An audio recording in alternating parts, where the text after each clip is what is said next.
Buenas noches, Lisandro.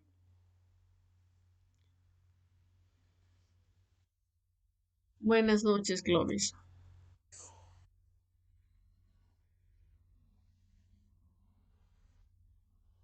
Pero ahora ya funciona, me alegro. ¿Sí? Porque ya lo escucho bien. Qué bien.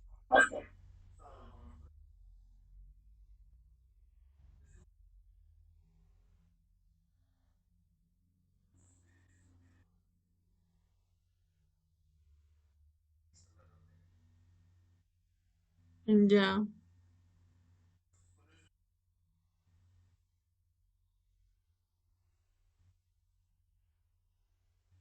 Sí, sería conveniente que consulte a un técnico, ¿no? A ver qué le aconseja algún, sí, un técnico, un especialista, para que le pueda ayudar, Clovis, y ya no tenga esos inconvenientes.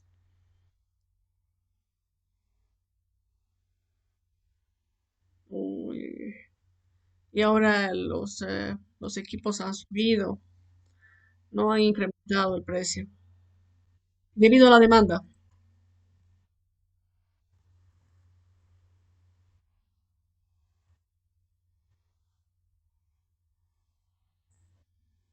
Oh, claro, todo.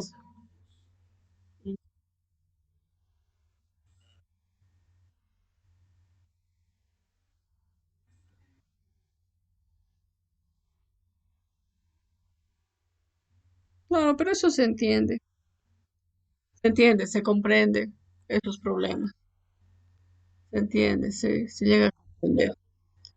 No, gracias, Clovis, por su explicación. Bien, buenas noches a todos. Vamos a continuar con el avance en materia. Ustedes sabrán de que hoy y el sábado son las últimas clases que tenemos, así que, bueno, tenemos que concluir con el plan, con el PGC, ¿no es verdad? Entonces, ahora nos toca revisar los procesos voluntarios. En materia procesal civil, tenemos procesos contenciosos y procesos voluntarios.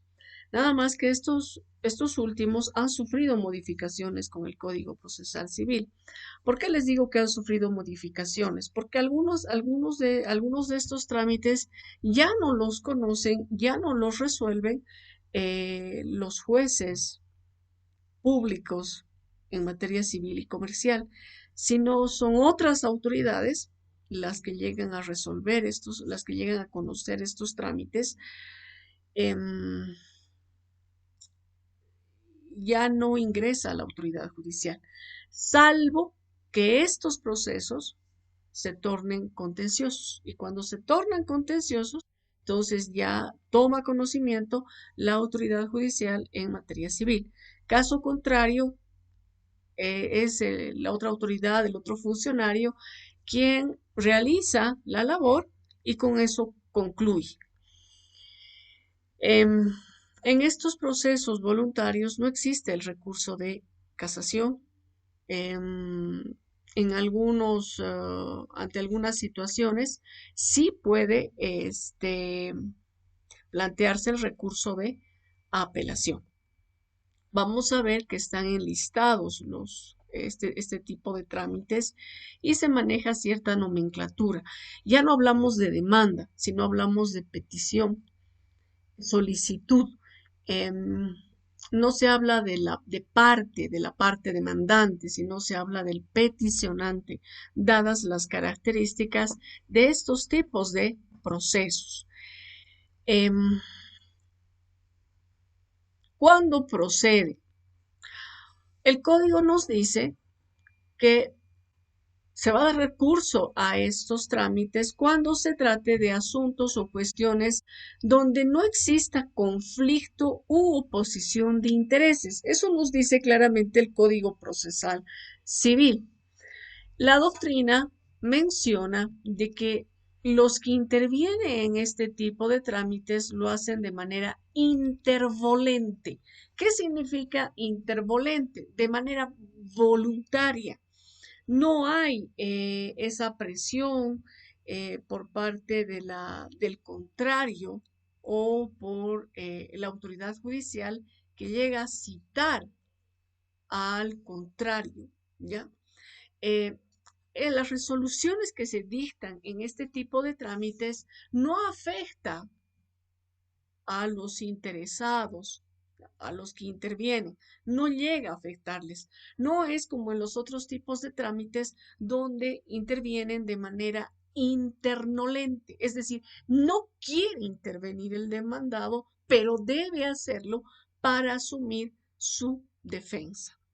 Y lo que les decía, ya no se habla de parte, sino se habla de peticionante, no se habla de demanda, sino se hace mención a la solicitud. Es una petición que realiza el interesado. Por ello, la doctrina manifiesta de que los procesos voluntarios se constituyen en aquel conjunto de actos procesales donde no existe disputa de intereses.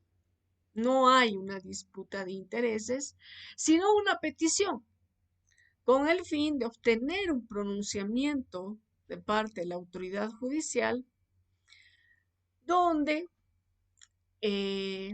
se constituya, se homologue, se constate o autorice ciertos actos o situaciones jurídicas. Ese es el concepto que maneja la doctrina respecto a este tipo de trámites. ¿Cuál será el objeto de los procesos voluntarios? Bueno, es el de asegurar la realización válida y legítima de determinados actos jurídicos, controlar la legalidad de los mismos o, en su caso, comunicar formalmente ofertas, iniciativas o cualquier otro acto de voluntad. Ese es el objeto que persiguen estos procesos voluntarios. ¿Cuáles son estos trámites? Bueno, en primer lugar tenemos la aceptación de herencia. ¿Cómo se denominaba este trámite, Douglas?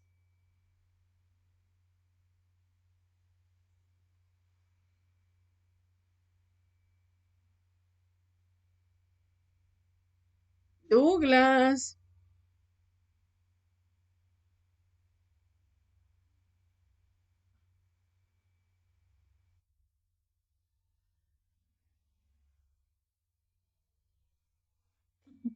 ¿Cómo se denominaba antes este trámite de la aceptación de herencia?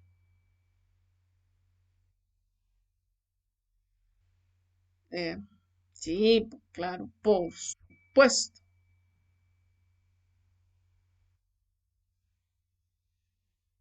¿No recuerda? Entonces Rafael debe recordar. Gracias, Douglas. Rafael debe acordarse. No, no hay problema, no se preocupe.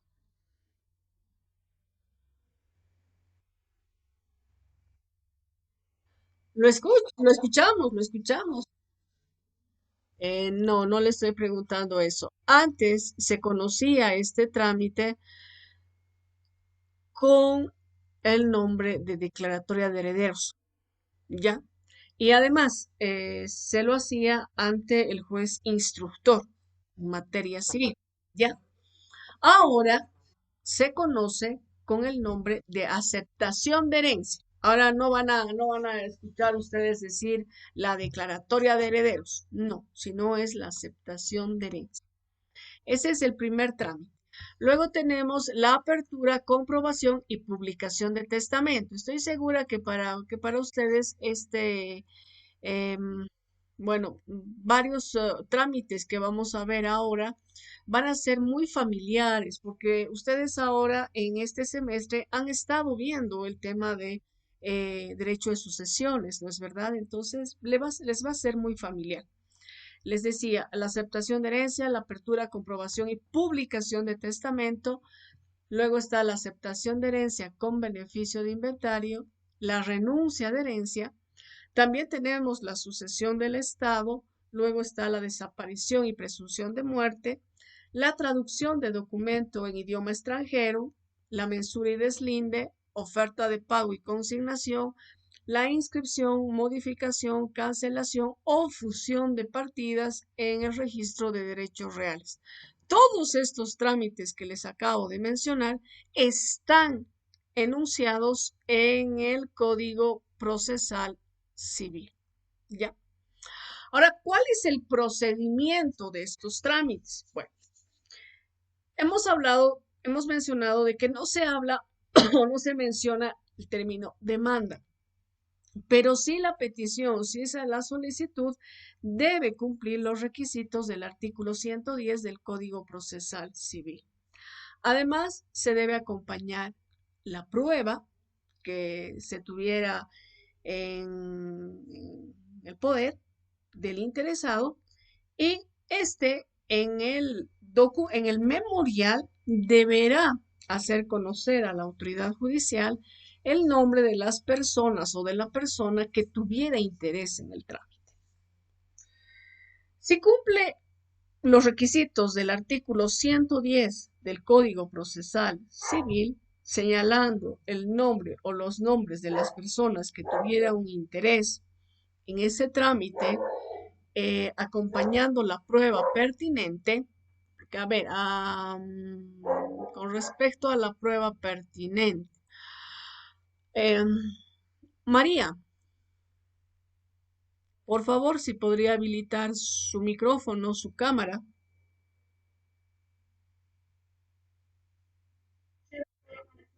Buenas noches.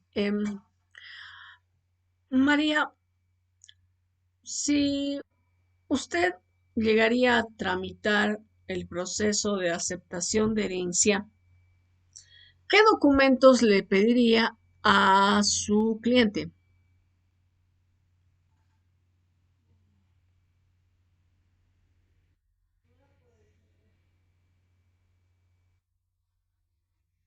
Ya, si hay testamento, no vamos a realizar el trámite de la aceptación de herencia, ¿no es verdad? No hay por qué, no hay necesidad, hay un testamento.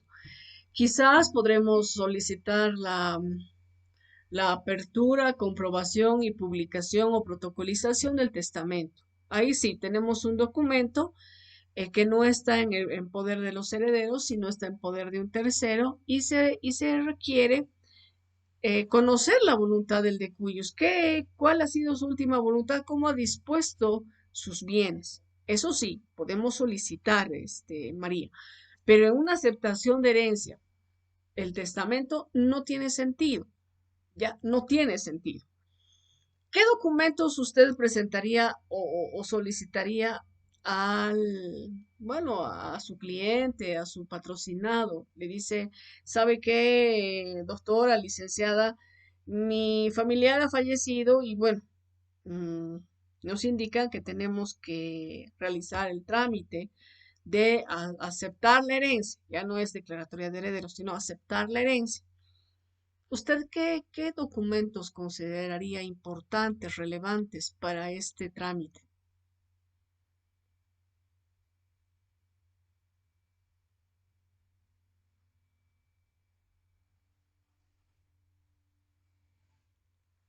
María, la escuchamos, María.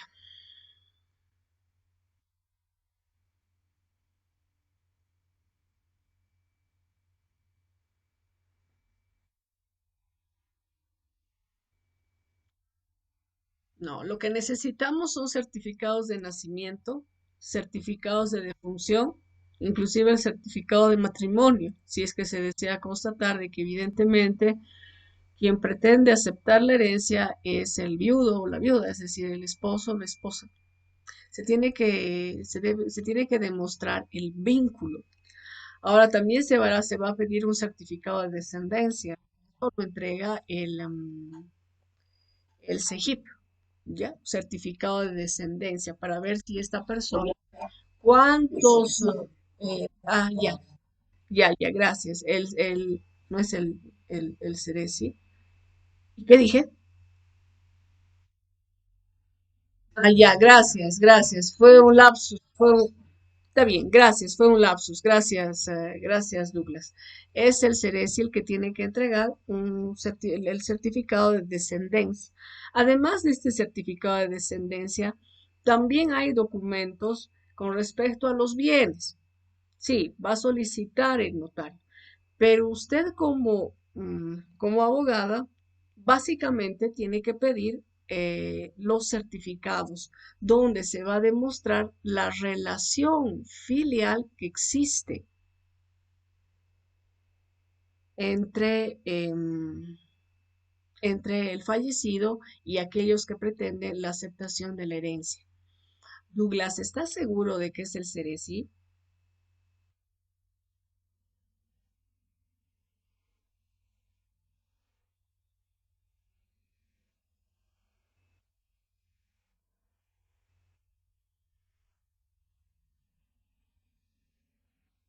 Ya, ¿hay certificado de ascendencia? Ya, usted hablaba de ascendencia, yo le digo, ¿hay certificado de ascendencia? Ya, bien, ya, está bien. Esos son los documentos que se debe acompañar, María. ¿Ya? Esos son los documentos que se debe acompañar o se debe entregar al notario. Ya no es el juez en materia civil y comercial quien realiza este trámite, sino es el notario de fe pública, es el que realiza bueno, ¿qué es lo que hace el notario? El notario va a entregar una, eh, va a entregar el protocolo, es decir, un testimonio, ¿ya? Donde ahí está la aceptación de la herencia, ab intestato de todos los derechos, bienes, acciones y derechos del fallecido, del de cuyos. Ahora, cuando el juez admite esta petición, pues va a correr el traslado a los posibles interesados. ¿Quiénes van a ser los posibles interesados? Pueden ser otros herederos, ¿ya? No siempre se da el caso, no siempre se da el caso de realizar esta notificación. Fíjese, no es una citación, porque no se está pidiendo de que asuma defensa y se ponga a derecho. No se está pidiendo eso, sino se está pidiendo que hacerle conocer de que hay una petición, hay una solicitud. Entonces, este tercero interesado puede plantear oposición, es decir, no estar de acuerdo con esa aceptación de herencia. Y si plantea esta oposición en los diferentes trámites, pues el juez está en la obligación de declarar la contención, es decir, contencioso. Y el quien se opuso al trámite deberá interponer la demanda contenciosa en un plazo de 30 días. Si es que transcurrido este periodo de tiempo, este lapso de tiempo, quien se opuso no interpone la demanda, entonces este proceso voluntario va a continuar. Puede ser, les decía, no en todos los casos se dispone la notificación. Puede ser que sin esa notificación, pues se emita una resolución. O después de haberse notificado a aquellos posibles interesados, la autoridad judicial emita una resolución. Esta resolución no tiene la calidad de sentencia. Ya es una resolución que dicta la autoridad judicial. O en su caso puede disponer eh, que se siga el trámite el trámite incidental, es decir, se resuelva a través de un incidente. Eh, Contra la resolución que dicta la autoridad judicial en la que ha acogido la solicitud del peticionante, se puede plantear el recurso de reposición bajo alternativa de apelación. Si es que el juez mantuviera su posición, su decisión, entonces se va a conceder el recurso de apelación en el efecto devolutivo. Considerando este recurso, ¿qué carácter tendrá esta resolución? ¿Qué tipo de resolución será? Y eso le pregunto a Lourdes Ramos. Lourdes, buenas noches.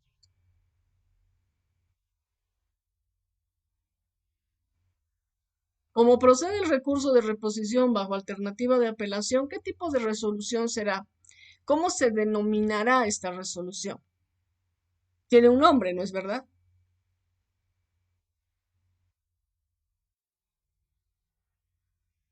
No, no es definitivo.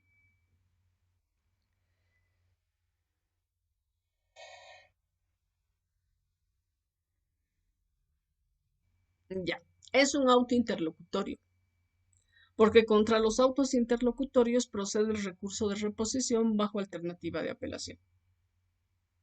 No se va a conceder esto, el recurso de reposición en una sentencia. En una sentencia se interpone el recurso de apelación y se va a conceder en cualquiera de los efectos, pero el recurso de reposición bajo alternativa de apelación no. Mm, este recurso de reposición procede contra las providencias y contra los autos interlocutorios. Cuando estamos frente a estos últimos, bajo alternativa de apelación, porque contra las providencias tampoco procede el recurso de apelación. Ya eso, no se olviden, por favor. ¿Cuál es la eficacia que señala el código para este tipo de trámites? Bueno, lo que determina la autoridad judicial goza de certidumbre. Se presume la buena fe de terceros que adquieran los bienes o los derechos que deriven de ese trámite, de este proceso voluntario. Ahora, fíjense que las resoluciones que se dictan en este tipo de trámites no van a revestir autoridad de cosa juzgada material. ¿Por qué? Porque pueden ser modificadas. ¿Cómo? A través de un proceso contencioso. Em, y lo resuelto en este proceso contencioso va a prevalecer sobre lo determinado en el proceso voluntario. Eso es lo que establece nuestro Código Procesal Civil. Entramos al lo que les acabo de mencionar, es un trámite general, ya, general de los procesos voluntarios. Cada uno de estos tiene sus particularidades. Y comenzamos con el de aceptación de herencia. ¿Cuándo podemos interponer o realizar este trámite? Cuando la herencia está abierta. ¿Ante quién? Les decía, ante el notario de fe pública, donde deberemos acompañar los documentos que acrediten esa relación de parentesco. La oposición, ¿ante quién se plantea? Ante el notario, ¿ya? Ante el notario. Entonces, ¿el notario qué va a hacer cuando se interpone esta oposición? Bueno, va a suspender el otorgamiento de la escritura pública, no va a entregar la escritura pública a aquellos que han solicitado esta aceptación de herencia. Y va a va a disponer de que los interesados acudan ante la autoridad judicial, habiéndose determinado la contención.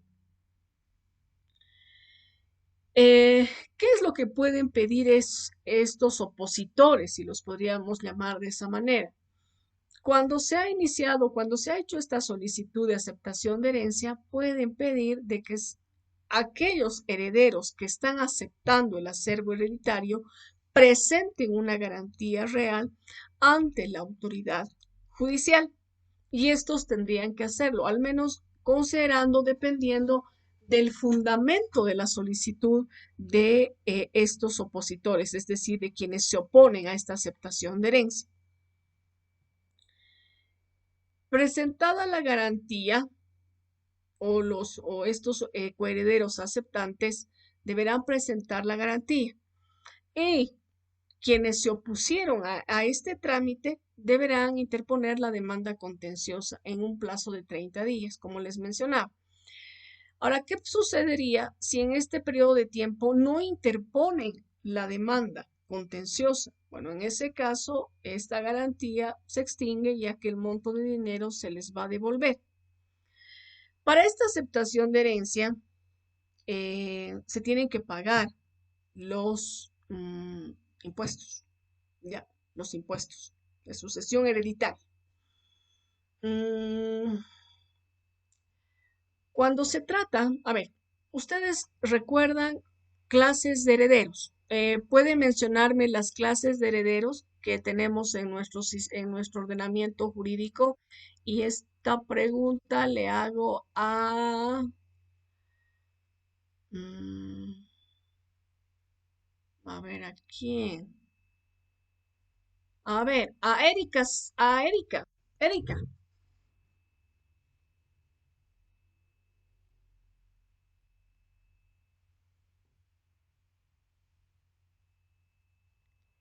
Erika, Erika Quispe,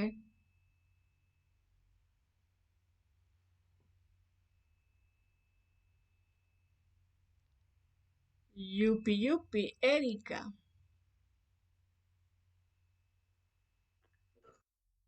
Buenas noches. Clases de herederos.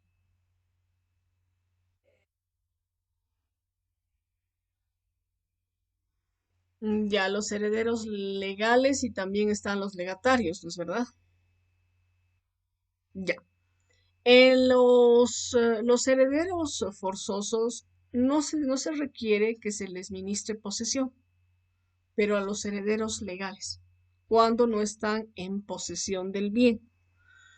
Este era un trámite que viene desde, bueno, desde Roma, donde se les ministraba posesión, inclusive se tenían que echar en el suelo, se los envolvía en unas frazadas y era el oficial diligencias el que, bueno, tenía que girar, les hacía girar a los interesados para que tomen posesión del bien.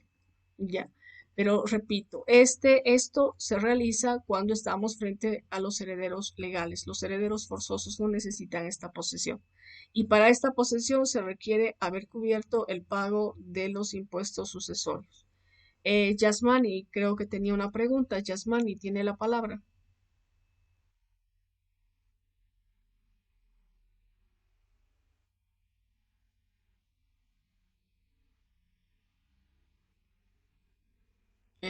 No, no. Tenemos los herederos forzosos, los herederos legales.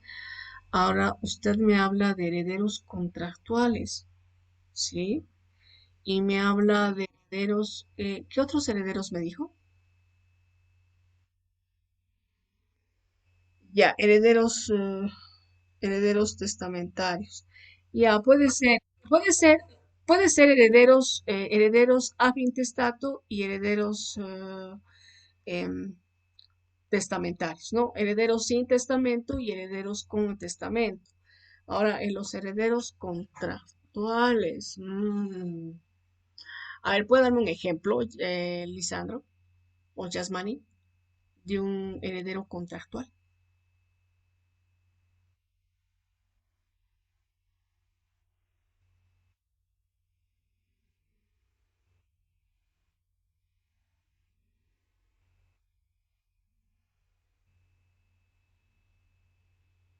Ya, y en ese documento, ¿qué dice?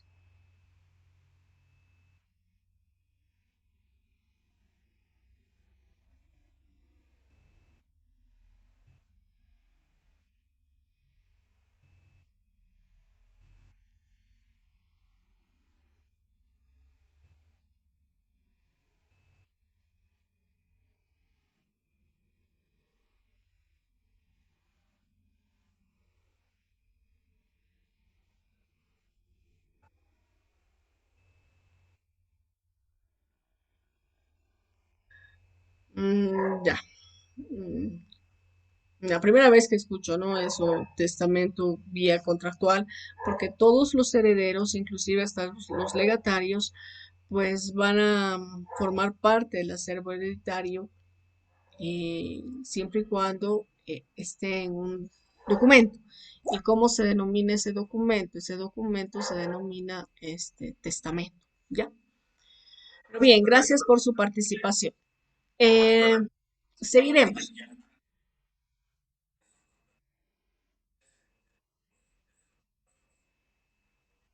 Ya, está bien. Sí, entre vivos.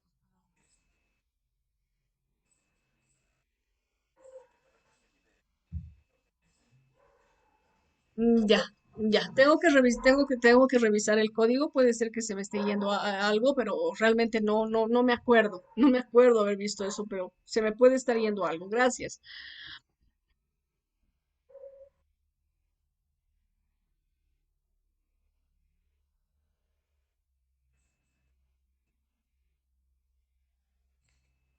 Bueno, si se presenta un hijo adoptivo, ahí está el certificado de nacimiento. Y en el certificado de nacimiento reza el nombre del padre y y el padre sería el fallecido.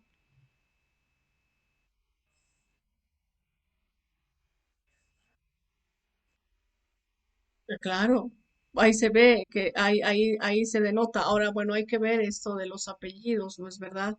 En algunos casos, bueno, por lo general, cuando se adopta, adquieren los apellidos de los padres, ¿no? De los que están adoptando, de las personas que están adoptando. Ahora, ¿dónde surge el problema, Clovis? Cuando fallece el adoptante.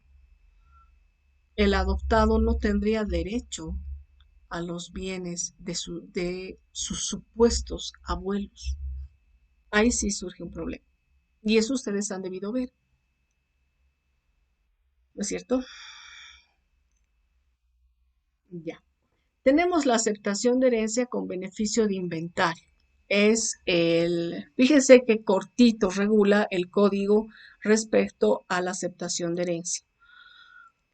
Luego pasa a la aceptación de herencia con beneficio de inventario. Eh, Esta petición se la hace ante el juez en materia civil y comercial, debe cumplir los requisitos del artículo 110 del Código Procesal Civil y además el heredero debe presentar la lista de los acreedores del de cuyos, la lista de otros coherederos más el domicilio de estos, para que sean notificados ya sea por cédula o sean notificados por edicto, pero solamente se hace una publicación por edictos, una sola publicación por edictos. ¿Cuál es el procedimiento que se realiza? Bueno, el juez, considerando que se cumplen los requisitos del artículo 110 del Código Procesal Civil, va a disponer que se notifique a los acreedores y a los coherederos dentro de los 10 días siguientes. Mientras están transcurriendo estos 10 días, dentro de los 2 días siguientes, el heredero va a levantar el inventario, empieza a levantar el inventario y lo debe concluir en un plazo de 2 meses. Ahora, este heredero que pretende aceptar con beneficio de inventario puede solicitar una prórroga que será del mismo lapso de tiempo, es decir, dentro de los 2 meses siguientes. Estaríamos hablando de 4 meses. Pero ¿qué pasa si en los 4 meses no realiza el inventario? Bueno, se considera que la aceptación ha sido pura y simple. Se ha concluido realmente en el plazo que establece el Código Civil, el inventario tiene 20 días, nos dice la norma, para deliberar si va a aceptar la herencia, si la acepta con beneficio de inventario o en su caso rechaza la herencia. Pero tanto así como rechazo no existe. En nuestro sistema jurídico tenemos la renuncia a la herencia, ¿no es verdad? Se renuncia a la herencia. Ahora, eh, mientras se está realizando este trámite, se deben suspender las demandas que habrían instaurado los acreedores respecto a los créditos que adeudaba el de cuyos. Se suspende hasta que reitero, el heredero resuelva si lo acepta con beneficio de inventario, se acepta de manera pura y simple, o si en su caso va a renunciar a la herencia, la va a rechazar. Les decía que los acreedores y los coherederos se los va a notificar dentro de los 10 días siguientes. Habiendo sido estos notificados, tienen 5 días para plantear oposición. Si plantean oposición, la autoridad judicial deberá resolver la misma y deberá acoger o rechazar esa oposición. Resuelta esta, va a emitir la resolución o al momento de resolver estas oposiciones también las va a acoger o las va a rechazar. Si las acoge, entonces declara la contención y le va a dar el plazo de 30 días, ya sea a los acreedores o a los coherederos que hayan planteado esta contención, mejor dicho, esta oposición, para que interpongan la demanda principal. Si es que no se habría planteado oposición o esta es rechazada, dependiendo de los argumentos, si realmente tiene un sustento, entonces el juez va a disponer en la resolución que vaya a emitir que evidentemente va a administrar el coheredero los bienes del de cuyos. También los va a liquidar el caudal hereditario. Pero esta administración y liquidación se lo hace bajo el control de la autoridad judicial. Es decir, el juez va a supervisar la actividad que realice este coheredero para evitar pues que realice una pésima administración. Inclusive estos coherederos, estos acreedores pueden solicitar una intervención judicial, pueden solicitar la medida cautelar de la intervención del interventor administrador. Se puede hacer. Ya. Eh, el juez va a autorizar la venta de los bienes. ¿Cómo se autoriza la venta judicial? Bueno, a través del remate. Y producto o fruto del remate, el heredero deberá proceder a pagar a los acreedores del de cuyos, en el orden en que estos se presenten, cuando no existe oposición. Pero cuando hay oposición, entonces el orden en el que se les va a pagar a los acreedores lo llega a determinar la autoridad judicial. Este heredero debe rendir cuentas cada año, si es que no lo habría, si es que no lo habría concluido en ese periodo de tiempo, debe rendir las cuentas de cómo está administrando, cómo está liquidando los bienes de cuyos, ya que los acreedores o los coherederos pueden solicitar de que éste preste una fianza. Lo que les decía, pueden solicitar la designación de un interventor judicial, que en este caso sería un interventor administrador. Este coheredero que acepta con beneficio de inventario puede perder este trato especial. ¿En qué casos? Cuando ha vendido bienes sin la autorización de la autoridad judicial o ha llegado a ocultar los bienes. No, en el inventario no están, pero eh, el de cuyos tiene efectivamente estos bienes o ha tenido esos bienes. Entonces, en esos casos, pierde el beneficio y se considera como un heredero puro y simple. ¿Cuál es la finalidad que se persigue con esta aceptación de herencia bajo beneficio de inventario? Le pregunto a Cristian. Por si acaso, tenemos un minuto. Si en el minuto se corta, por favor, les voy a mandar nuevamente el URL para que se conecten.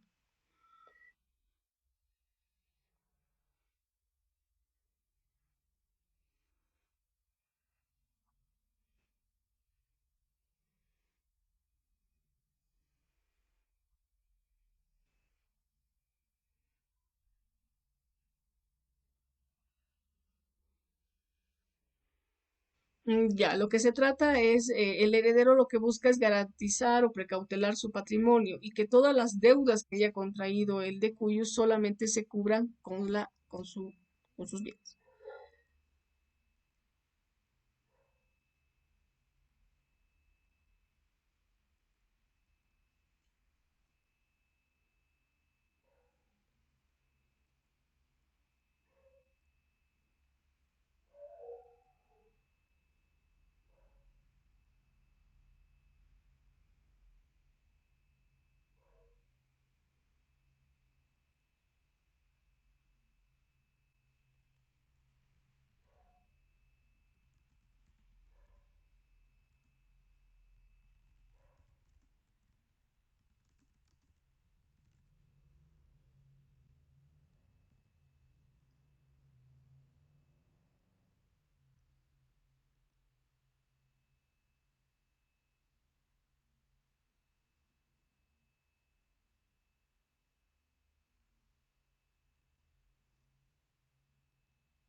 Ya. Eh, sí, sí, Cristian. Gracias. Dígame.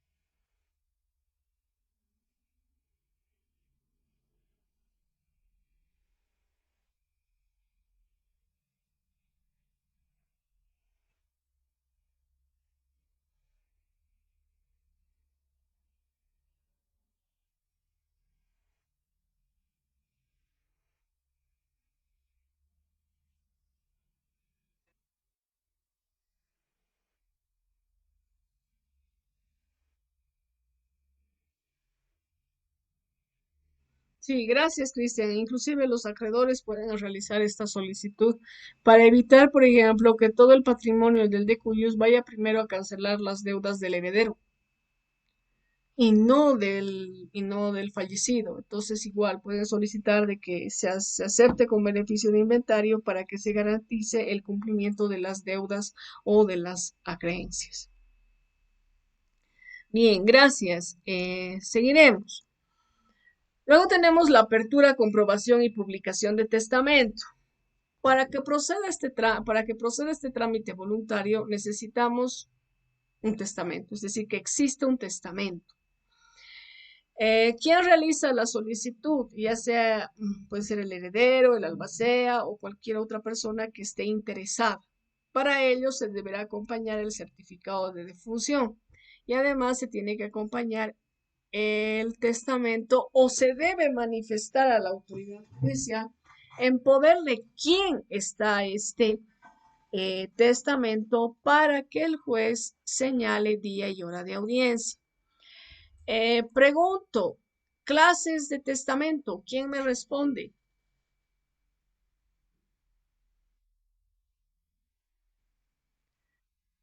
Abiertos y cerrados. ¿Ya? ¿Cuáles son los abiertos?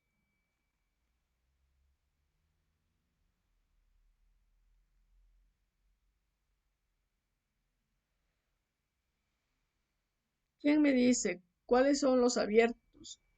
¿En qué consisten los abiertos?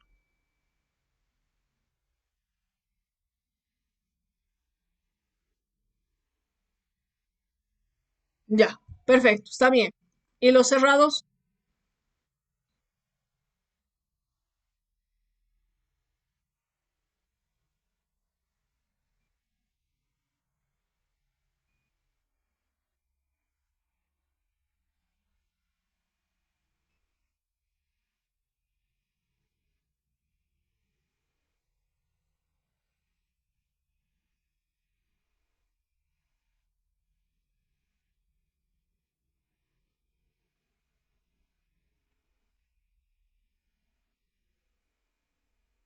A ver, a ver, a ver, a ver, a ver, otra vez. ¿Cuáles son las clases o en qué consiste los cerrados, los testamentos cerrados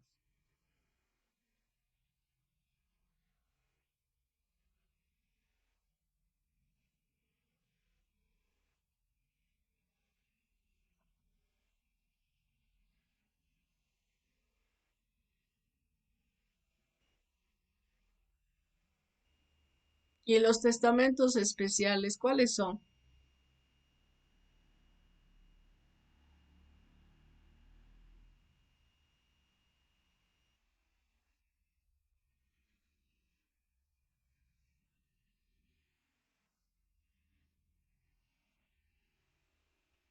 Eh, sí, solamente la voluntad, pero a ver, un ejemplo, Ronald, por favor.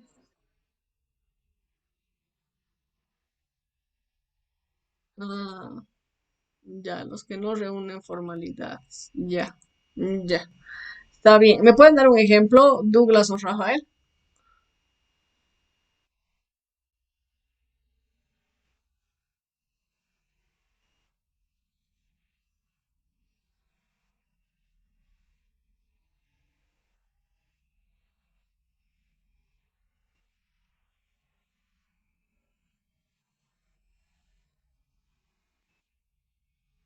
¿Cuánto tiempo tiene de vigencia ese testamento?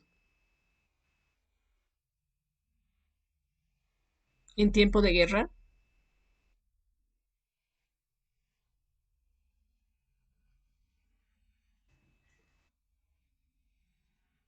¿Cuánto tiempo?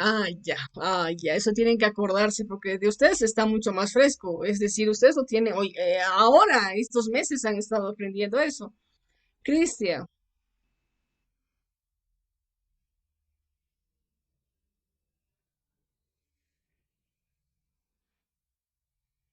seguro. El código no da un plazo. El código da un plazo, Cristian.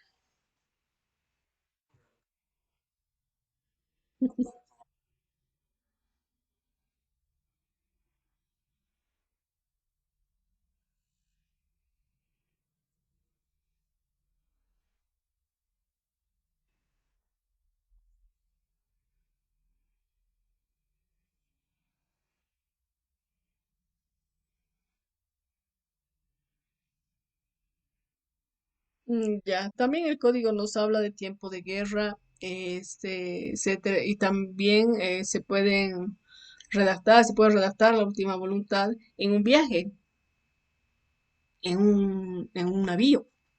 Y ahí va a estar el capitán, eh, la tripulación puede formar parte de estas, bueno, de la redacción del testamento y se los deberá notificar. Inclusive el Código Procesal Civil nos habla de un exhorto suplicatorio cuando estas personas estén fuera del territorio boliviano. Ahora, este testamento sí tiene valor, este, de 30 días a partir de que se haya llegado a puerto. Pero el código nos habla de plazos y plazos y los plazos son específicos. Entonces, en estos casos, el testamento va a tener vigencia por 2 años. O, a ver, eh, generalmente es por 30 días. Sí, por 30 días, pero a partir del momento en que cesó la guerra, como decía Douglas, ¿no? Eh, no es, sí, se ha dispuesto y tiene vigencia 30 días, ¿no? A partir de que la guerra, el conflicto bélico ha concluido. Em, ¿Qué más desea señalar, Cristian?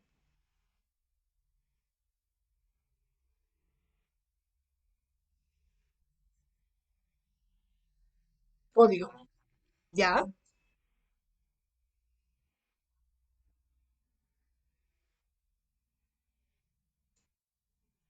3 meses. 3 meses. En tiempo de guerra, no son años, ni son 30 días. Ah, ya, gracias. Ve, a Douglas se ha equivocado. Por eso estoy pensando eso del Sejibe y del Ceres y hasta ahora sigo pensando. pensando, porque yo me acuerdo el certificado de descendencia que se ha sacado en el CG, pero ya, ahí lo dejaremos. Estaremos en la... Gracias, Cristian, gracias. Entonces son 3 meses. Eso ustedes deberían acordarse bien. El código nos da plazos y plazos bastante concretos, ¿no? En eso de los viajes, Cristian, ¿cuánto es? Sabía que eran... Sí, yo sabía que eran 30, me acordaba que son 30 días, pero puede ser que la memoria... Ya, a ver, Vico, busquen.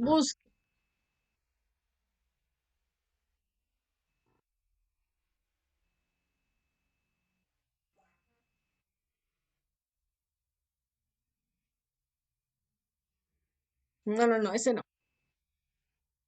En viajes. Viajes.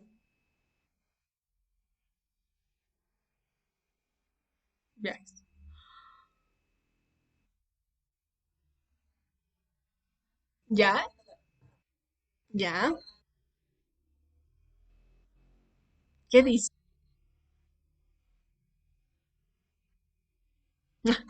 Ya, ya. Ya, muchas gracias, muchas gracias. Ya, y ustedes están pasando esa materia. No, y yo no estoy, y miren que eso no es, esta clase de testamentos no se da. Inclusive en el tema de la pandemia también hace referencia el código. Menciona. Sí, pero ¿qué pasa, jóvenes? Ustedes que están en la flor de la vida y esas memorias, ustedes deberían tener una memoria mucho mejor que quien les habla. Ya. Eh, Seguiremos. Les decía, esta apertura, comprobación y publicación de testamento tiene que haber precisamente un testamento. Ya se debe acompañar un certificado de defunción y la autoridad judicial lo que hace es señalar audiencia.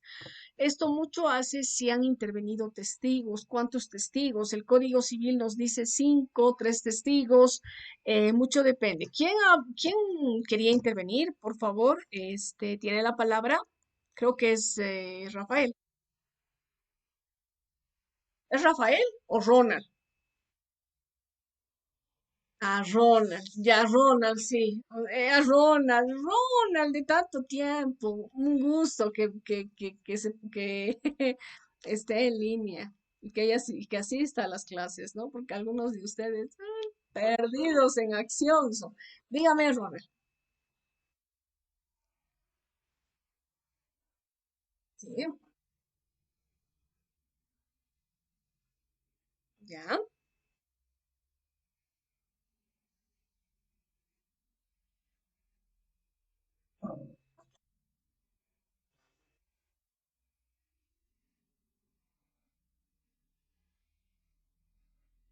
ya. No dice, ya. Pero se da a entender de que estas personas están retornando cuando ya ha terminado la guerra. Ahora, puede darse también el caso de que no haya concluido la guerra, pero los combatientes estén retornando quizás porque están heridos, porque tienen ya ciertos problemas de salud, entonces no pueden seguir en el campo de batalla. Entonces, en esos casos, ellos regresan y van a poder realizar el testamento ante un notario. Ahora, hay que considerar que en tiempo de guerra es algo complicado porque generalmente los varones de determinadas edades van. En este caso bueno, se tendría que buscar algún notario o alguna notaria, es decir, femenina, que, que pueda, que se pueda realizar el testamento, ¿no?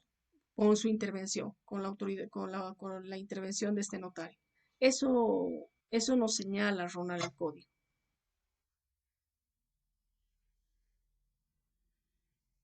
No, no, no, de que han vuelto, de que vuelven. Se tiene la constancia. Siempre se tiene que dejar la constancia de quienes regresan, ¿no? En las casas de campaña todo tiene, tienen, los militares pues registran esto muy bien, esta información. Entonces, a partir de que regresa, ese testamento, si es que lo habría redactado, pues tiene vigencia por 3 meses más. Puede ser que en este transcurso llegara a fallecer, entonces va a tener vigencia, pero pasados estos 3 meses, ya no. ¿Qué tendrán que hacer los herederos? Bueno, van a tener que hacer el trámite de la aceptación de herencia porque ese testamento ya no tiene vigencia. ¿Está bien? Seguiremos. No, de nada. Eh, Les decía, en la audiencia, la autoridad judicial señala día y hora de audiencia. Bueno, se tiene que notificar. ¿A quiénes se notifica? Se notifica a los herederos o los coherederos, al notario de fe pública, a los testigos que habrían intervenido. Es necesario que los testigos se les notifique a los testigos. Ahora, en este caso o en este tema se nos habla de 5 testigos, de 3 testigos. Generalmente estos testigos deben ser vecinos. Eso es lo que nos dice el Código Civil. Además de notificarlos, se los tiene que emplazar, o más que notificarlos, se los emplaza. ¿Por qué? Porque el juez está llamando a los testigos para que en un día, una hora determinada, estén presentes. Si el notario no asistiera, es una causa de suspensión de la audiencia y se puede presentar el reclamo, la queja ante el organismo superior, quien regula a los notarios. O alguno de ustedes me dijo, ¿no? ¿Cómo se llama? El DIRNOPLO, Dirección del Notariado Plurinacional. Sí, ahí se presenta la queja. Ahí se presenta la queja por los perjuicios que está causando este funcionario público. ¿Ya? Em,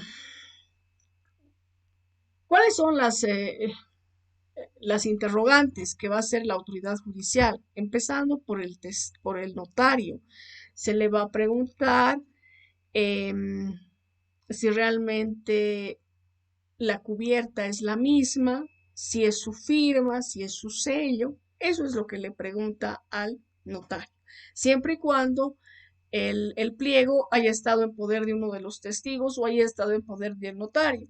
Si es que el pliego testamentario ha estado en poder de un tercero, pues también se lo deberá emplazar para que el día y la hora de la audiencia, pues lleve, ¿no? El pliego y diga, aquí está, estoy entregando el pliego. Y ahí es donde el notario tiene que verificar si realmente es el cierre, se ponen unos sellos, si los sellos son los mismos, el acta que se habría labrado es la que corresponde. Le pregunta, le interroga el juez al notario. Luego se les toma el juramento a los testigos. Eh, Primero el juramento de ley o la promesa de que van a decir la verdad. Luego les piden que reconozcan la cubierta, si es la misma que ha entregado el testador.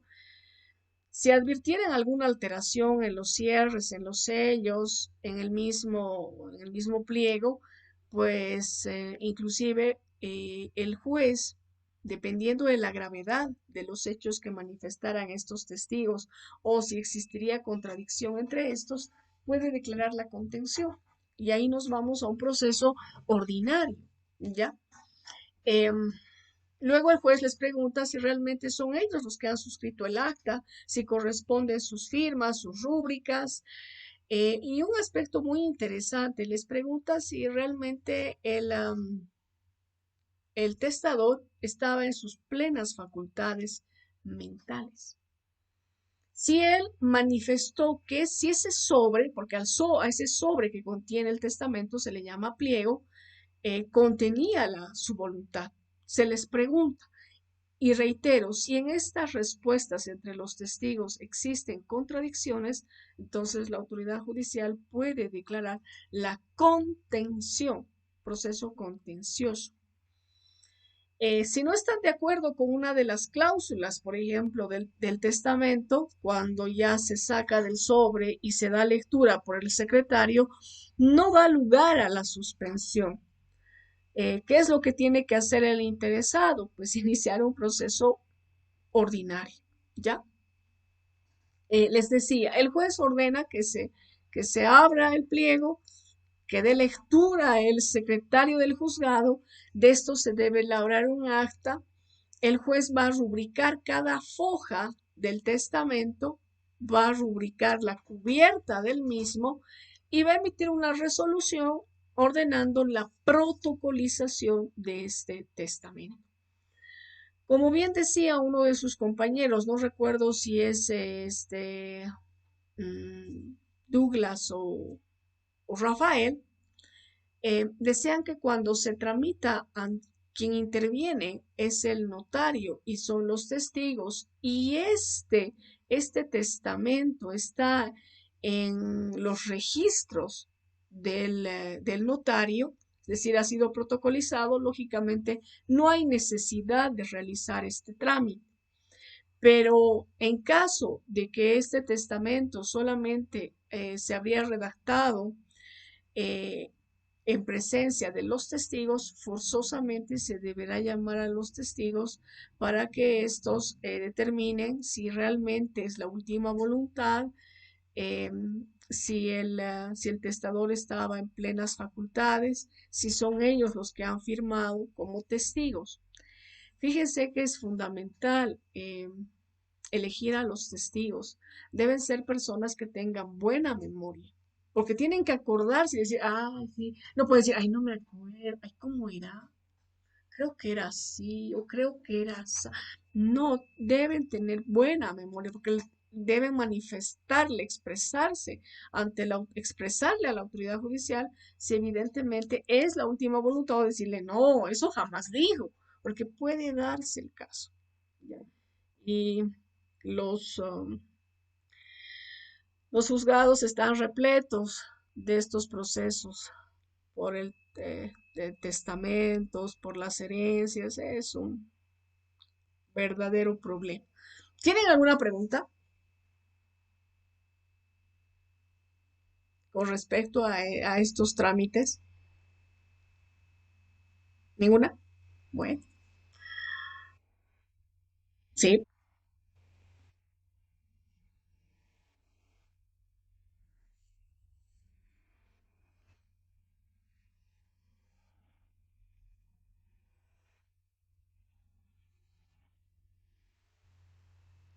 a través de un exhorto suplicatorio.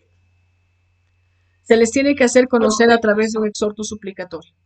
Y en este exhorto suplicatorio, disculpe que le corte, en este exhorto suplicatorio se lo va a emplazar y se le puede dar un plazo de hasta 90 días para que se presente.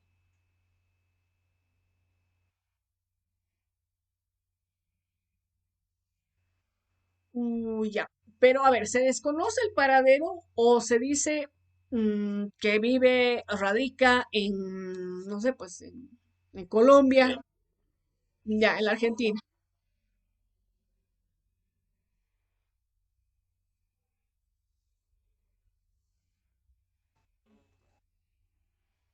Ya, en ese caso se tiene que hacer, evidentemente se tiene que realizar este exhorto suplicatorio indicando de que no se conoce, pero se tiene referencias de que él radica en ese país. Entonces, qué va a hacer Cancillería? Va a remitir al Tribunal Supremo de Justicia, el tribunal, la máxima autoridad del órgano judicial va a remitir a los diferentes, en nuestro caso sería los diferentes tribunales departamentales de justicia para que estos hagan la publicación o se haga la publicación por edicto.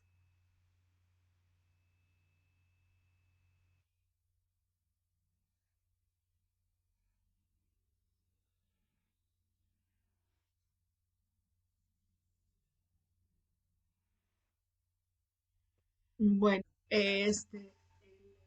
la autoridad de estos estados deberá remitir a nuestras autoridades las publicaciones que se han realizado. Y ahí el abogado tendrá que solicitar que habiendo transcurrido el plazo establecido en la norma boliviana, no se haga personal, para que se dé lectura, ¿no? Que se ha cumplido con las formalidades, se ha cumplido con las formalidades, se lo ha buscado. La única forma que establece la normativa boliviana es el edicto y en los otros países también hay estas publicaciones por edicto. En la República de la Argentina y en la República de Colombia hay los edictos. Esas serían las formalidades, porque no podemos suspender, Cristian, porque el heredero no se ha personado, al menos cuando hay esta situación, ¿no es verdad? De que radica en otra parte. Se tiene conocimiento de que radica en otra parte. Inclusive la autoridad boliviana puede disponer que se haga la publicación en nuestro país para tener la seguridad de que se lo está buscando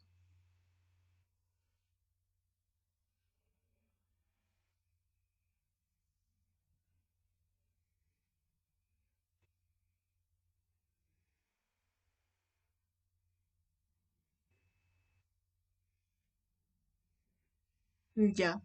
En este caso, estamos hablando de un testamento. En el caso de los testamentos, pues el de cuyos establece claramente qué bien le corresponde a a cuál de sus herederos. Entonces, en este caso, los coherederos deberían respetar su legítima.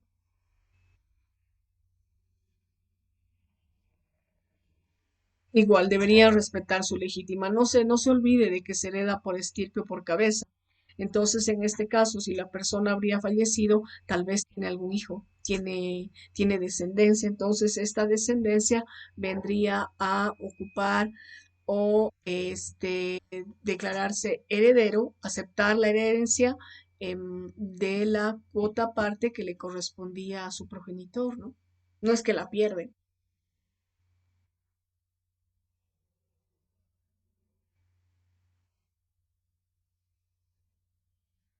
al heredero. Habría, como le digo, esa cuota parte se debe respetar porque le corresponde a uno de los hijos. Ahora habría que buscar, habría que los coherederos, los hermanos, tendrían que interesarse en ubicar al hermano, a la hermana, que quizás habría fallecido. Entonces, con el certificado de defunción no habría mayores inconvenientes si es que, bueno, si es que tuviera descendencia, sus herederos, sus hijos, o la viuda, el viudo, pasan a, a esa parte del acervo hereditario. Ahora, si es que no tuviera eh, descendientes, ahí sí se debería hacer el trámite de que la persona, ahí tenemos el trámite de la desaparición, de la declaración de ausencia y posterior a eso, pues solicitar que se los declare herederos, ¿no? De nada. Seguiremos con otro trámite que tiene que ver con el derecho sucesorio que se refiere a la renuncia de la herencia.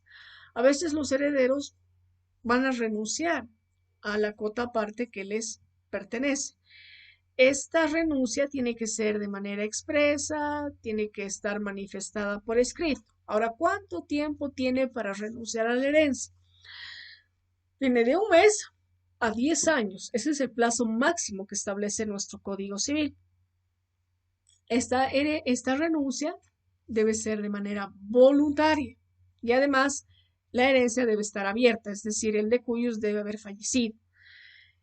Em, Para que se proceda a la renuncia, se requiere de que este heredero o este legatario no la haya aceptado de manera expresa o tácita. ¿Cuándo se considera la aceptación tácita? Em, mm, Carolina,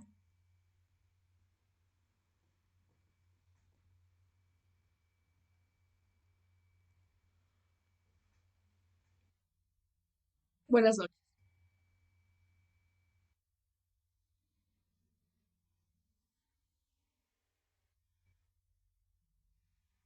¿Cuándo se considera esta aceptación tácita?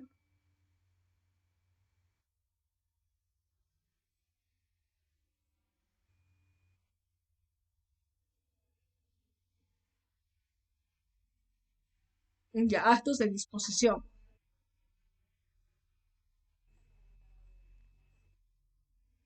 Ya, son los actos de disposición. Entonces, en esos casos ya se considera una aceptación tácita. ¿Qué pasa si ha vendido bienes del acervo hereditario? Entonces, ya no corresponde esta renuncia a la herencia. Eso es lo que nos dice el Código Civil. ¿Cuál es el procedimiento? Bueno, esta renuncia a la herencia, también se tramita ante el notario de fe pública. ¿Ya? Pero es importante hacer conocer a los coherederos, a los otros coherederos, a los legatarios, a los acreedores de esta renuncia a la herencia. Ahora, el Código Civil nos habla de un auto de renuncia de herencia, donde el juez habría dispuesto la extensión de la escritura. Este auto de renuncia a la herencia ya no existe. ¿Por qué? Porque se tramita ante el notario de fe pública. Pero al notario de fe pública se le debe entregar un documento en el que de manera expresa, escrita, voluntaria, señale este heredero que está renunciando a la cota parte que le pertenece. ¿Ya? Los otros coherederos o los acreedores, los legatarios, pueden plantear oposición. Sí. Y en este caso se debe emitir un auto de contención, por el cual el notario va a suspender la entrega de la escritura. Cuando este heredero oculta o sustrae bienes o se apodera de bienes del acervo hereditario, pues pierde la posibilidad de renunciar a la herencia y se considera un heredero puro y simple, es decir, aquel heredero que hace que va a heredar los bienes, acciones, derechos y también las obligaciones. No nos olvidemos que también se heredan las obligaciones. Pasamos a la sucesión del Estado. Es decir, ¿el Estado llega a heredar? Sí. ¿Cuándo? Cuando no hay herederos legales, cuando no hay herederos forzosos. Es decir, la persona no tiene a nadie. Ya, en ese caso, el Estado va a adquirir el caudal hereditario, pero se requiere previamente la declaratoria de bienes vacantes. Antes el código nos hablaba de bienes vacantes y mostrencos, ahora solamente se habla de bienes vacantes.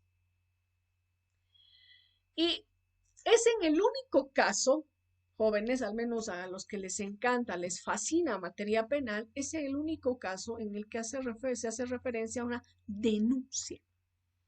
Un ciudadano debe denunciar ante el juez en materia civil y comercial la existencia de bienes vacantes, es decir, bienes que no tienen dueño, ¿ya?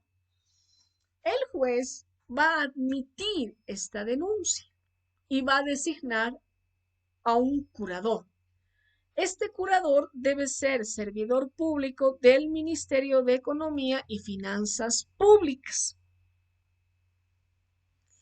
Este servidor, que va a ser designado como curador, debe aceptar la designación previo juramento de ley. Cuando ha aceptado, cuando ha prestado el juramento, debe levantar un inventario enumerativo de los bienes. Debe solicitar que se adopten medidas que tiendan a asegurar estos bienes. Y se van a realizar 2 publicaciones por edictos cuando se trata de un bien inmueble y de una publicación por edictos cuando se trata de bienes muebles, ¿ya? 2 o una publicación. Se van a computar 30 días a partir de la primera publicación para que aquel que tuviera derecho pues pueda presentarse ante la autoridad judicial alegando ser propietario. Si pasa esto, si en este periodo de tiempo se presenta una tercera persona alegando mejor derecho o derecho propietario, pues la autoridad judicial va a declarar la contención y nos vamos a ir a un proceso ordinario. Pero ¿qué sucede si transcurridos 30 días no hay interesados en el caso de los bienes muebles u 8 días a partir de la única publicación en bienes muebles? Pues el juez va a emitir una resolución donde va a declarar que esos bienes son de propiedad del Estado. Y estos bienes deben ser tasados por un perito. Es decir, la autoridad judicial va a designar a un perito para que proceda a tasar estos bienes, es decir, el valor, ya que la persona que ha denunciado la existencia de bienes vacantes va a recibir la cuarta parte del valor de estos. Ya. Imagínense si alguien ha denunciado la existencia de un inmueble vacante. Se han hecho las publicaciones, no hay los herederos. En consecuencia, el juez, mejor dicho, va a emitir la resolución declarándolo propietario al Estado. Entonces, ¿qué debe hacer el Estado? Debe pedir la tasación de ese bien inmueble y la cuarta parte del valor del mismo se le va a entregar al denunciante. Eso es lo que nos dice el código. ¿Tienen alguna pregunta? Es interesante. Ahora, con respecto a las deudas, si es que el decuyus tuviera deudas, pues el Estado no se hace cargo del pago de estas deudas, solo el monto que cubra los bienes que tenía ¿ya? No es que el Estado va a cubrir las deudas del decuyus, no, no hay eso. ¿Tienen alguna pregunta? Quiero ver qué hora es. Uy, las 10. ¿Nada? Ya,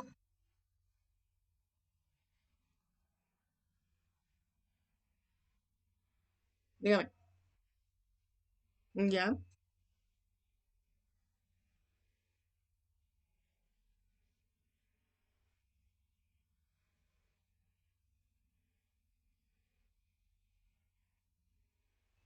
Cosa juzgada material.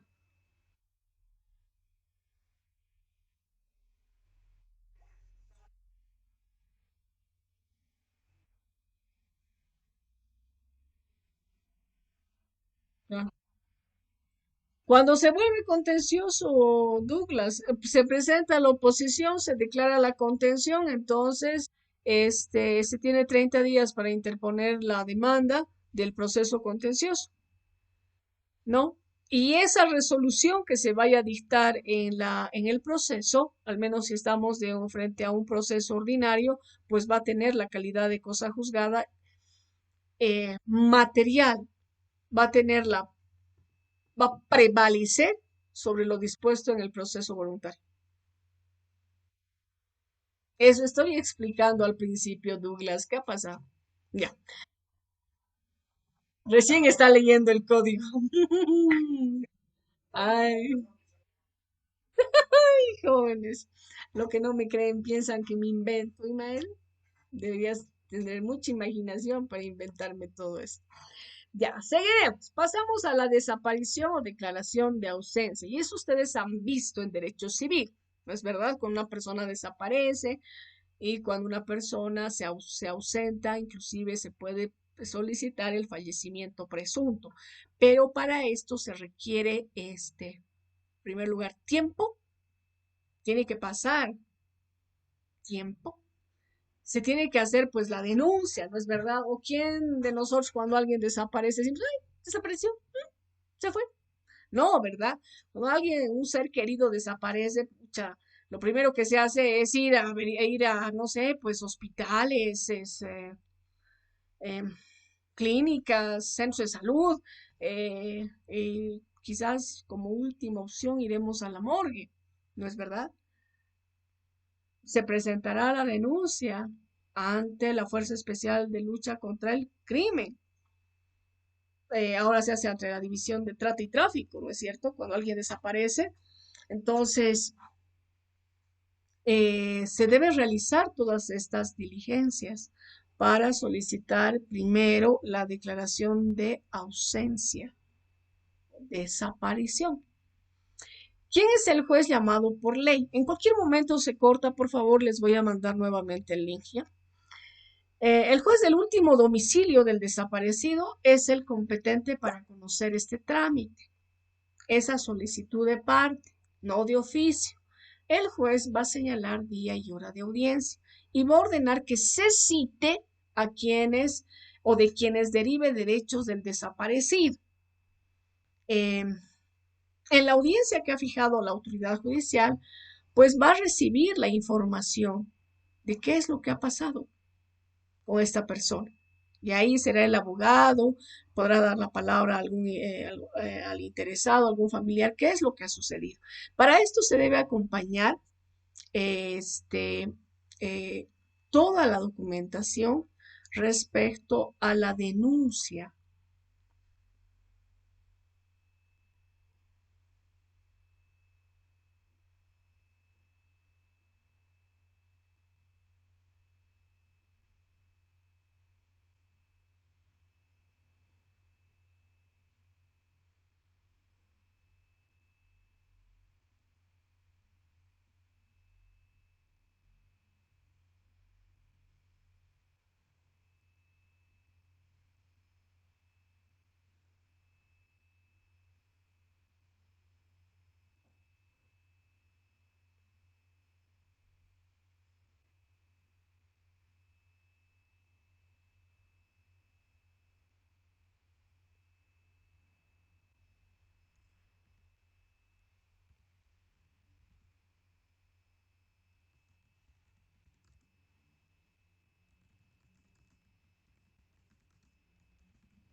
Ya, seguiremos. Les decía, se tiene que acompañar prácticamente todo el cuaderno, claro, copias legalizadas del cuaderno de investigaciones donde se ha realizado pues la denuncia de la desaparición, los actos de investigación que se han realizado. Se tiene que acompañar y se tiene que presentar. La autoridad judicial, luego de escuchar a los interesados, pues va a designar un curador. Este curador debe administrar los bienes del desaparecido.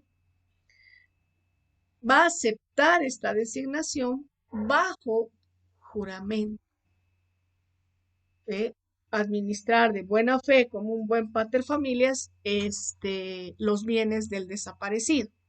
Luego se ordena que se realice una publicación por edicto de esta persona desaparecida.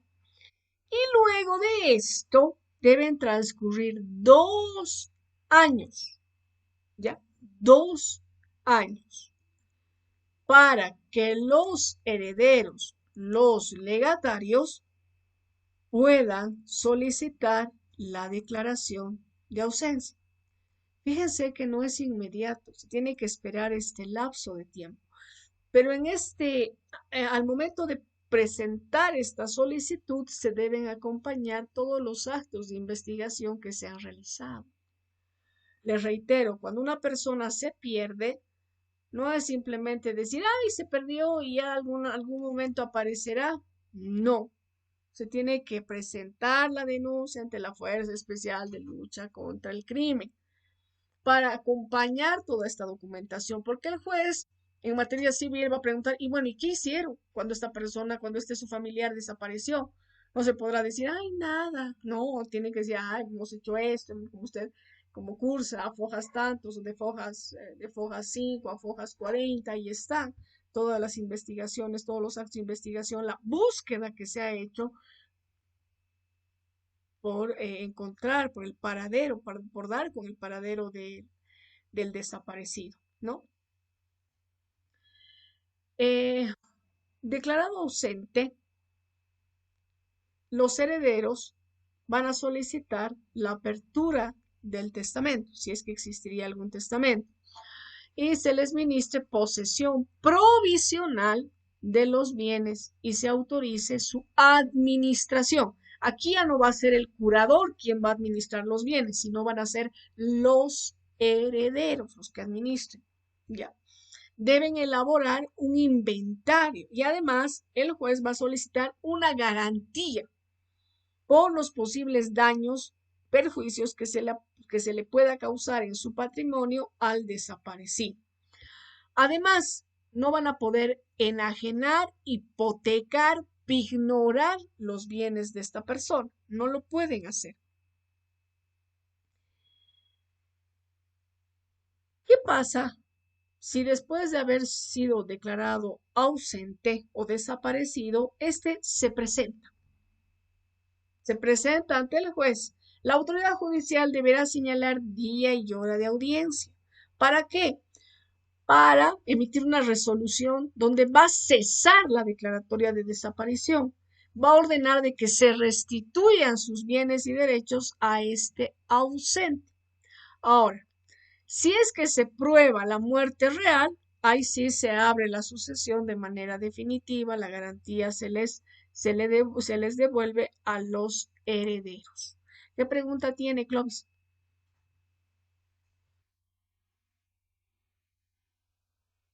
El fallecimiento presunto son después de 5 años.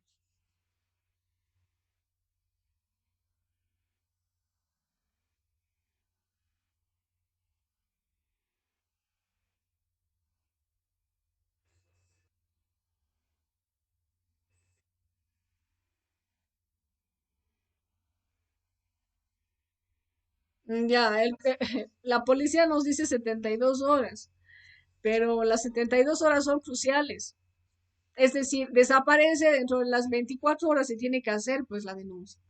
Lo más pronto posible, Clovis. Al menos con el tema de la trata y tráfico, digo, con el problema de la trata, se tiene que hacer de manera inmediata. Pero las autoridades dicen, no, hay que esperar un poquito.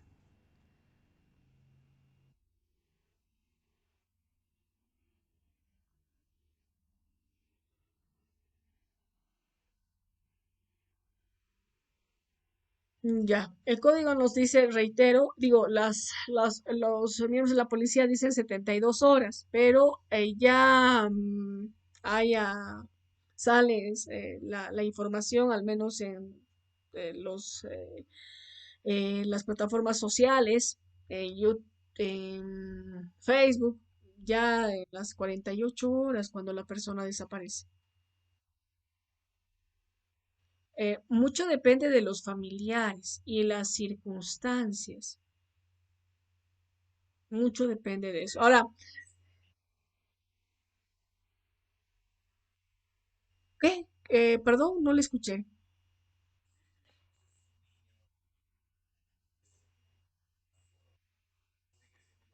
Igual, igual. Hablan de 48, 32 horas. ¿Sí? Ahora, usted dice, es un problema. Claro que es un problema, pero en algunos casos quien se lo lleva es el papá o la mamá. ¿Qué pasa si los papás están separados o están divorciados? Ahí el papá se lo lleva o la mamá. En el caso de los jovencitos, de los adolescentes, bueno, los adolescentes ahora están por perder el año escolar, al menos en octubre, noviembre, uy, existen un sinfín de desapariciones. Pero se van, dejan la casa. ¿Por qué? Porque dicen, no, mi papá, mi mamá me va a matar si me perdió el año. O se van con sus enamorados, ¿no? O se van con sus enamorados, uy, hacen maravillas también. Por eso es que la policía a veces dice, no, hay que esperar un tiempo más. Esa es nuestra realidad, ¿no? Lamentablemente, pero los investigadores internacionales señalan de que las 48 horas, inclusive hasta las 24 horas, cuando una persona desaparece, son cruciales. Ya las 72 horas ya es muy tarde, ¿no? Seguiremos. Tenemos el fallecimiento presunto, lo que decía Clovis, decía, no son 5 años, pero a partir de la declaración de ausencia, se computan esos 5 años. Ahora, cuando se ha producido algún accidente terrestre, marítimo, fluvial, aéreo, estamos hablando de 2 años. Cuando ha habido una guerra, 3 años, a partir de la firma de la paz. Es decir, se ha firmado la paz, 3 años, para que proceda este fallecimiento presunto. Se debe solicitar día y hora de audiencia o la autoridad judicial va a señalar día y hora de audiencia, en la que va a dictar la resolución declarando este fallecimiento presunto y ordenando la publicación de esta resolución por 2 veces por intervalo de 10 días. Si no aparecería en este periodo de tiempo el desaparecido, entonces esta declaración de esta resolución de fallecimiento presunto se va a inscribir en el registro que corresponde. ¿Cuál es el registro? Ceresi. Y se va a ordenar que tomen posesión los herederos, pero va a ser una posesión definitiva. Van a ejercer sus derechos administrando, disponiendo de sus bienes de manera definitiva y va a cesar la garantía que hace 5 años habrían entregado a la autoridad judicial. ¿Ya? Esto ustedes han visto. Pasamos a la mensura y deslinde. En la mensura y deslinde, ¿qué es? A ver, bueno, la doctrina nos dice que son acciones de carácter real, en la que el propietario de un predio no edificado y urbano busca precisar la superficie y los límites de colindancia. Esta solicitud va a ser interpuesta ante la autoridad edilicia del municipio donde se encuentre ubicado el bien. ¿Ya? Donde se encuentre ubicado el bien. Esta mensura y deslinde antes era inclusive, bueno, generalmente era un proceso contencioso. Ahora el código nos dice que se tramita ante el gobierno autónomo municipal, donde se encuentra el bien, pero el bien no edificado y urbano. No estamos hablando del ámbito rural, porque cuando se trata del ámbito rural, pues es otra jurisdicción la que interviene, ¿no es verdad? La jurisdicción agroambiental. ¿Cuál es el procedimiento? Bueno, es el siguiente. El propietario que considere aclarar sus linderos, los linderos de su propiedad, va a solicitar a la autoridad municipal del lugar donde se encuentra este bien, proceda a establecer los linderos de esta propiedad en relación a los fundos o al fondo vecino. ¿Cuáles son los requisitos? Bueno, en primer lugar, se debe acompañar el título de propiedad, los planos, dónde está ubicado el predio, las generales del peticionante y de los colindantes, además de solicitar la designación de un perito. ¿Qué hace la autoridad edilicia? Cuando se ha presentado esta solicitud, bueno, va a disponer la notificación a los colindantes para que los vecinos concurran a presenciar la mensura. Inclusive se hace referencia a que se puede notificar al procurador general si es que estaríamos frente a un predio que le pertenece al Estado. Esta autoridad edilicia va a señalar día y hora de audiencia, donde deberá estar presente el perito para que efectúe la mensura. No se olviden que la mensura es la medición, ¿ya? De esta mensura se debe elaborar un acta circunstanciada que la hace el funcionario edil. Si es que se planteara alguna oposición, esta no causa efecto. ¿Por qué? Porque no impide la realización de la mensura ni tampoco del deslinde, es decir, colocar los límites, ¿no es verdad? Los mojones, las estacas, para limitar el predio.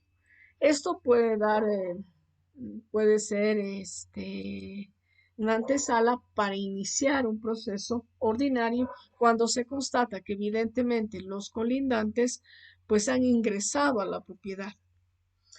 Eso es todo lo que nos dice el código respecto a la mensura y deslinde. Ahora, con respecto a la fusión, cancelación de partida, en la Oficina de Derechos Reales se nos dice que bueno, será esta repartición la que se encargue de realizar estos trámites. La Oficina de Derechos Reales tiene sus propios requisitos para realizar distintos trámites. Aquellos que hacen práctica, como Cristian, Douglas, Rafael, conocen bien, ¿no es verdad? Es un mundo la Oficina de Derechos Reales. Es así de cortito lo que nos dice el Código Procesal Civil con respecto a esto. Pasamos a la oferta de pago y consignación, que ustedes han visto este tema en Derecho Penal 3, obligaciones. ¿Cuándo se interpone este proceso? Bueno, cuando el, el acreedor se rehúsa a recibir el pago, ¿ya? Que quiere hacerle el deudor, que quiere cumplir con su obligación de dar o hacer. Es un deudor de buena fe que tiene el propósito de extinguir la obligación. Esta obligación es válida, es cierta, es exigible, ¿ya? Que debe pagarle al acreedor, pero este se niega a recibir el pago, pone obstáculos, pone excusas. Y se ha dado, ¿en qué casos? Cuando el acreedor quiere apoderarse de los bienes del deudor y señala, no, es que no me está pagando, no me quiere pagar, siendo que el deudor desea o paga, pretende pagarle, pero este acreedor no quiere, ¿ya? La oferta de pago.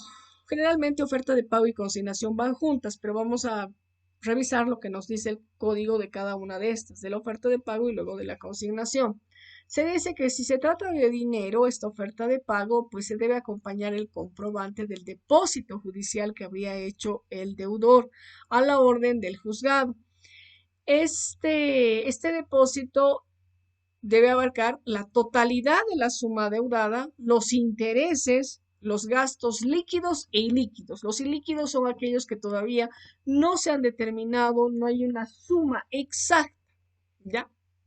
Todo eso debe contener lo que va a depositar, el monto que ha depositado el deudor. Cuando se trata de una cosa de cuerpo cierto y determinado, pues lo que hace el deudor es pedir que la autoridad judicial señale día y hora para entregarle al acreedor en presencia del juez. Pero si esta cosa de cuerpo cierto y determinado es de difícil traslado o imposible, pues el deudor deberá solicitar que además de señalar día y hora, indique el lugar donde deba hacer la entrega al acreedor. ¿Cuál es el procedimiento? Bueno, se interpone la solicitud que debe cumplir los requisitos del artículo 110 del Código Procesal Civil. El juez lo que hace es correr en traslado al acreedor para que en un lapso de 5 días conteste. Con o sin la respuesta de la autoridad judicial debe señalar audiencia dentro de los 5 días siguientes. ¿Qué pasa si en esta audiencia el acreedor no concurre o no contradice la oferta? Entonces, la autoridad judicial va a declarar la validez de esta oferta. Pero, ¿qué sucede si el día y la hora de la audiencia el deudor no se presenta. O la oferta que habría planteado no se ajusta a los requisitos establecidos en la norma, en el Código Civil y en el Código Procesal Civil. La autoridad judicial declara la invalidez de la oferta e impone multa al deudor. Y con esto concluye la oferta de pago. Y la consignación, bueno, la consignación es un acto jurídico material, nos dice, de parte del deudor, que va a consistir en entregar en depósito las prestaciones debidas a la autoridad judicial para que sea el juez quien entregue al acreedor o sea el juez quien designe depositar. Al igual que la oferta de pago, la consignación persigue la extinción de la obligación. ¿Cuál es el procedimiento? Lo mismo. Si cumple los requisitos del artículo 110, va a admitir esta petición, va a ordenar el traslado al acreedor para que éste en 5 días conteste.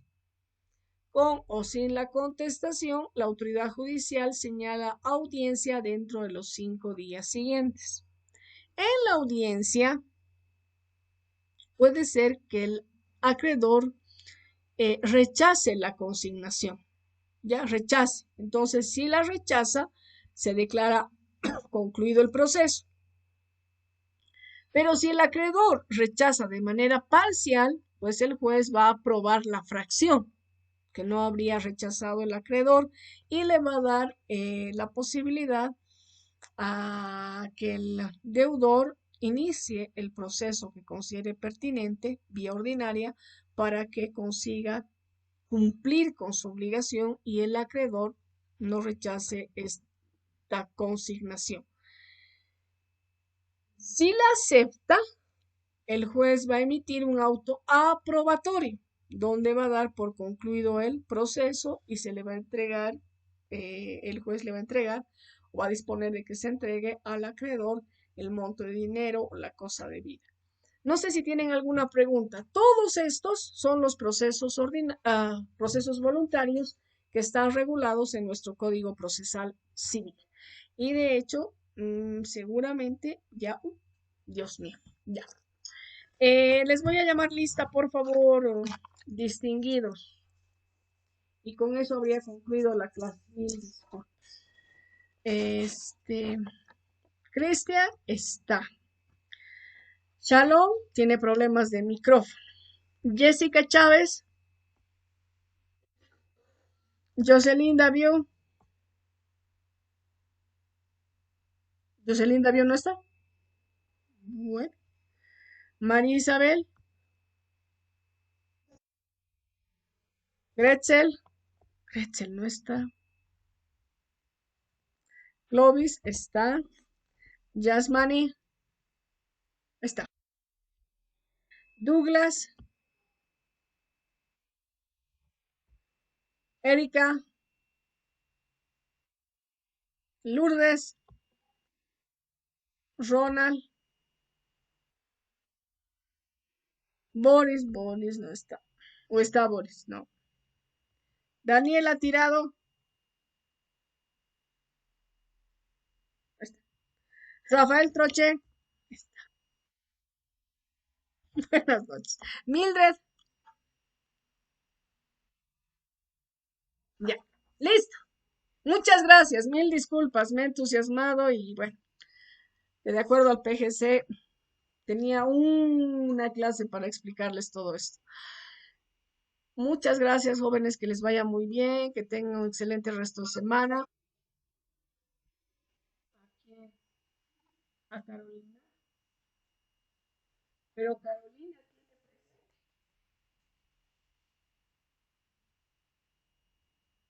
¿alguien ha debido responder por usted? No sé, pero alguien me dijo presente. Ya,